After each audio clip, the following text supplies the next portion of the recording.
মাদারীপুরের শিবচরে নিয়মনীতির তোয়াক্কা না করে ব্যাঙের ছাতার মতো গজিয়ে উঠেছে অবৈধ ডায়াগনস্টিক সেন্টার। স্বাস্থ্য অধিদপ্তরের নির্দেশিত কোনো প্রকার নিয়ম মানছে না এইসব প্রতিষ্ঠানগুলো। এসব ক্লিনিকে অদক্ষ ডাক্তার ও নার্স সেবাদানের ফলে গর্ভবতী মা ও নবজাতকের ঝুঁকি বাড়ছে। কখনো মা কিংবা নবজাতকের মৃত্যুর ঘটনাও ঘটছে। শিবচর বাজারের ৭১ রোডে অবস্থিত এসব প্রতিষ্ঠান। মাদারীপুরের শিবচর ঘুরে এসে রিপোর্ট করছেন মোহাম্মদ রবিউল ইসলাম রনি। স্বাস্থ্যসেবা মানুষের একটি মৌলিক চাহিদার মধ্যে অন্যতম। সে অনুযায়ী স্বাস্থ্যসেবা নিয়ে বেসরকারি প্রতিষ্ঠানও গড়ে ওঠে। সরকারি হাসপাতালের পাশাপাশি সেসব প্রতিষ্ঠান থেকে বিপুল মানুষ স্বাস্থ্যসেবা নিয়ে উপকৃত হন। তবে সাধারণ মানুষের স্বাস্থ্য বিষয়ে অজ্ঞতাকে পুঁজি করে গড়ে উঠেছে অবৈধ ও অনুমোদনহীন প্রতিষ্ঠানও। ফলে বাড়ছে স্বাস্থ্য ঝুঁকি, ঘটছে অকাল মৃত্যুর মতো অনেক ঘটনা। ল্যাবের ডায়াগনস্টিক সেন্টার। আচ্ছা, এখানে কি করেন? কি কাজটা করেন? এখানে শুধু এক্সরে করা হয়। পুরো তো আপনার হচ্ছে টিনের চাল, কিভাবে এক্সরে করেন? উপরে সিলিং লাগানো আছে। সিলিং লাগানো আছে? হ্যাঁ, সিলিং উপরে তাকায় দেখেন। সিলিং, এই সিলিংয়ে কি আপনার হয় এক্সরে হবে না? সরজমিনে গিয়ে মাদারীপুরের শিবচরের ৭১ রোডের ল্যাবে ডায়াগনস্টিক সেন্টারে গিয়ে দেখা যায় এখানে টিন শেডের ঘরের ভিতরে ডায়াগনস্টিক সেন্টারের ব্যবসা চলছে। শিবচর পৌরসভার এই মার্কেটটি মূলত টিন শেডের তৈরি। স্বাস্থ্য অধিদপ্তরের নির্দেশিত নীতিমালা অনুযায়ী ডায়াগনস্টিক সেন্টার জাতীয় প্রতিষ্ঠানে কোনো টিন শেডে করা যাবে না। আবার পারমাণবিক শক্তি কমিশনের নিয়ম অনুযায়ী এক্সরে মেশিন স্থাপন করতে হবে ১০ ইঞ্চি পুরুত্বের দেয়াল ও ছাদ সম্বলিত বিল্ডিংয়ের মাঝে। কিন্তু ল্যাবিড নামের এই প্রতিষ্ঠান এসব নিয়মের তোয়াক্কা না করে ২০১৬ সালে প্রতিষ্ঠিত হয়। এই প্রতিষ্ঠানের মালিক আতাউর সরাসরি আওয়ামী লীগের রাজনীতির সাথে জড়িত থাকার কারণে গত ৫ই আগস্টের পূর্ব প্রশাসন তাদের বিরুদ্ধে কোনো ব্যবস্থা নিতে পারেনি। তাদের ক্ষমতার উৎস এতটাই মজবুত ছিল যে স্বাস্থ্য অধিদপ্তর, সিভিল সার্জন, পরিবেশ অধিদপ্তরের ছাড়পত্র সেই সময়েই অনায়াসে এই ল্যাবএইডের মালিক আতাউর রহমান আদায় করে নিয়েছিল। এ বিষয়ে শিবচর ল্যাবএইডের কর্মকর্তাদের সাথে কথা বলতে চাইলে তারা ২১-এর ক্যামেরা দেখে পালিয়ে যায়। কর্তব্যরত কর্মচারীরা আমাদের জানায়, না না, আমাদের পিছনের সাইডটা ঢালাই দেওয়া আছে। যেখানে এক্সরে মেশিন রাখা ওইখানে ঢালাই দেওয়া আছে। এই উপরে যা আপনারা দেখতে পাচ্ছেন এটা কিন্তু সরকারি সম্পত্তিতে করা। এখানে টিন, উপরে টিন, তারপরে বোর্ড দিয়ে এক্সরে মেশিন এখানে বসানো হয়েছে। তারা তাদের ডায়াগনস্টিক সেন্টার পরিচালনা করার জন্য তারা কি করেছে আমি আপনাদেরকে দেখাই। তারা গোপনে, এটা কার অনুমতিতে আপনার হচ্ছে উপরে গোপনে ছাদ ঢালাই দেওয়া হয়েছে। এ বিষয়ে দেশজুড়ে টিম উপজেলা নির্বাহী অফিসারের সাথে দেখা করতে গেলে মানবজমিন পত্রিকার থানা প্রতিনিধি হায়দার আলী আমাদের খুশি করার চেষ্টা করেন। জি, আমি মানবজমিনে। জি বলেন। আমি না না, আমি ওইটা বলি না। আপনাকে জিজ্ঞেস অনুমতি নিয়ে আসতে হবে, বলেন। আমি কি বলছি আপনি আমার কথা? আমি মানবজমিনে আমি কি বলছি? আমি হ্যাঁ অবশ্যই বলেন। এখানে আমি বলছি যে কোথা থেকে আসছেন আমি চিনি না তাকে, আমি কি জিজ্ঞেস করতে পারি না? আমি কি জিজ্ঞেস করতে পারি না? আমার কি অপরাধ?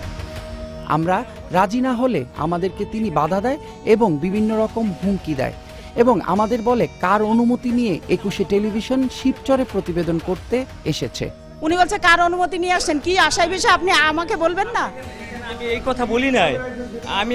আমি মানবজমিনে আমি এটা বলি। আমি বলছিল কোথা থেকে, আমি চিনি না, আমি তাকে জিজ্ঞেস করতে পারি নাই। আমরা উপজেলা অফিসে গেলে উপজেলা নির্বাহী অফিসারকে পাইনি। অফিসের কর্মচারীরা আমাদেরকে জানায় ইউএনও ছুটিতে আছেন। আমাদের সন্দেহ হলে আমরা উপজেলা নির্বাহী অফিসারের রুমের সামনে যাই এবং দেখতে পাই তার রুম খোলা, টেবিলে পত্রিকা উঠছে এবং রুমের এসি চলছে। রুমের লকও ছিল খোলা। শুধু তাই নয়, হায়দার আলী তার বৃহত্তর ফরিদপুর মিডিয়ার নামে একটি ফেসবুক পেজ থেকে আমাদের ২১-এ টেলিভিশনের বিষয়ে ভুয়া তথ্য দিয়ে মানুষকে বিভ্রান্ত করার চেষ্টা করেছেন এবং তিনি উপজেলা অফিসের সিসি ক্যামেরার ফুটেজ নিয়ে ভুল তথ্য দিয়েছেন। মানবজমিন পত্রিকা থানা প্রতিনিধি হায়দার আলীর চাঁদাবাজির বাণিজ্য নিয়ে বিস্তারিত প্রতিবেদন থাকবে দেশজুড়ে অনুষ্ঠানের পরবর্তী পর্বে। এই বিষয়ে ওই সময়ে দায়িত্বরত শিবচর উপজেলা নির্বাহী অফিসার পারভিন খানমকে ফোন করলে ২১-এ টেলিভিশনের পরিচয় দেয়া হলে তিনি ফোনটি কেটে দেন। হ্যালো, আমি ঢাকার ২১-এ টেলিভিশন থেকে বলছিলাম। হ্যালো, কিভাবে কোনো নিয়মনীতি না মেনে প্রশাসনের নাকের ডগায় অবৈধ ডায়াগনস্টিক সেন্টারের ব্যবসা পরিচালনা হচ্ছে জানতে চাইলে শিবচর পৌরসভার প্রশাসক ও সহকারী ভূমি অফিসার আমাদের জানায়, তারা স্বাস্থ্য অধিদপ্তরের ব্যাপার, তো এখন আমাকে স্বাস্থ্য অধিদপ্তর থেকে আগে জানাতে হবে তাদেরকে, কারণ এখানে লাইসেন্সটা দেয় হচ্ছে স্বাস্থ্য অধিদপ্তর, আমি তো দেই হচ্ছে শুধুমাত্র প্রতিষ্ঠানের। ফলে মানহীন এসব ক্লিনিক ও বেসরকারি হাসপাতালে মিলছে না মানসম্মত চিকিৎসা, বাড়ছে মানুষের মধ্যে অসন্তোষ এবং ভোগান্তি। এ বিষয়ে কি ধরনের পদক্ষেপ গ্রহণ করবে সিভিল সার্জন মাদারীপুর? আমরা সবাই জানি যে এক্সরেতে রেডিয়েশন হয়, এই রেডিয়েশন স্বাস্থ্যের পক্ষে খুবই ক্ষতিকর। এই রেডিয়েশন প্রিভেন্ট করার জন্য এক্সরে রুমের ওয়াল 10 ইঞ্চি হতে হয়, 10 ইঞ্চি ইটের ওয়াল হতে হয়। সেই ক্ষেত্রে টিন শেড বা অন্য কোনো কিছু বা বোর্ড এরকম কিছুই অ্যালাউ না, 10 ইঞ্চি ওয়াল লাগবে।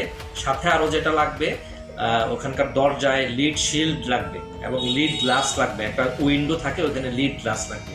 এই জিনিসগুলো যদি ফুলফিল না হয় সেটা কোনোভাবেই বৈধ ডায়াগনস্টিক সেন্টার বা বৈধ এক্সরে সেন্টার হিসেবে পরিগণিত হবে না। এ ব্যাপারে পরিবেশ অধিদপ্তর এবং পরমাণু গবেষণা কেন্দ্রেরও নির্দেশনা আছে। এক্সরে রুমের যে ক্রাইটেরিয়াগুলো এইগুলো ফুলফিল না থাকলে তাকে আমি ক্লিনিকের জন্য বা ডায়াগনস্টিকের জন্য লাইসেন্সই দিব না, যদি তার লাইসেন্স না থাকে, নতুন প্রতিষ্ঠান হয়। আর যদি পুরাতন প্রতিষ্ঠান হয় তাকে আমি লাইসেন্স নবায়ন করব না। আর মোবাইল কোর্টের মাধ্যমে ওখানে অভিযান পরিচালনা করে তার ক্লিনিক আমরা বন্ধ করে দিতে পারি। স্বাস্থ্যসেবা একটি মানুষের মৌলিক চাহিদাগুলোর মধ্যে অন্যতম। বর্তমানে সারা বাংলাদেশে চিকিৎসা ব্যবস্থাকে পুঁজি করে স্বাস্থ্য খাতকে পরিণত করা হয়েছে ব্যবসা প্রতিষ্ঠানে। স্বাস্থ্য মন্ত্রণালয়ের সংশ্লিষ্ট কর্তৃপক্ষের অনুমোদন বেসরকারি হাসপাতাল, ক্লিনিক ও ডায়াগনস্টিক সেন্টারও খোলার সুযোগ আছে।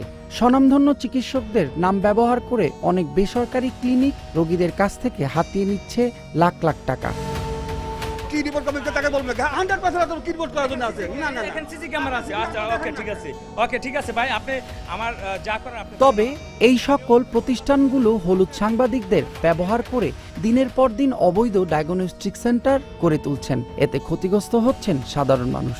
তাই সাধারণ মানুষের দাবি, এই বিষয়ে খুব দ্রুত প্রয়োজনীয় ব্যবস্থা গ্রহণ করবে প্রশাসন।